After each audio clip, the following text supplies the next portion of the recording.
Ronda Veritas Report. Narito naman po si Nolan Ariola, damdaming anawin ng ilang OFWs na naipit sa gulo sa Middle East na nabigyan ng tulong ng DMW kasabay ng pagdiriwang ng ika-50 anibersaryo ng OWA. Go, Nolan! Maraming salamat mga kapanalig. Kasabay ng pagdiriwang ng ika-50 anibersaryo ng Overseas Workers Welfare Administration o OWA, patuloy ang pag-aabot ng tulong ng pamahalaan sa 165 repatriated OFWs mula Kuwait. Ayon kay OWA Administrator Patricia Ibon Kaunan, bahagi ito ng tuloy-tuloy na repatriation program ng pamahalaan kung saan may 2,000 OFWs na ang napauwi mula Kuwait. Kabilang sa mga dumating ang ilang may karamdaman na agad binigyan ng medikal na tulong at inirepair sa Department of Health.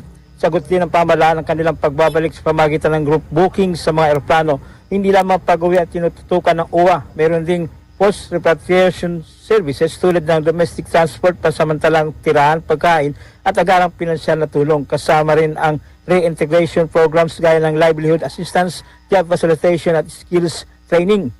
Hinak ng OWA na magpapatuloy ang komprehensibong suporta sa mga OFW mula sa pag-uwi hanggang sa muling pagbangon dito sa bansa. Ito nga po sana pag-approve ko, so hindi naman po pinalagawa, nag-approve dito na po doon sa GERA. Sa UWA, saka sa MW, o sa presidente po natin, dahil nakatulungan po na yun. Natulungan po nila kami makauwi ng maayos. Okay. Hanggat kaya pa, hanggat malakas pa. Papasalamat ako sa UWA. Natulungan kami na makauwi. Sa Panginoon. Sa Panginoon. Dahil po natakot po kami sa GERA. Kasi distance kasi sa GERA. Mapapasalamat po kami sa UWA sa lahat ng pinutulong sa amin. Na nakauwi, nakaligtas po kami sa naranasan namin na mga depression.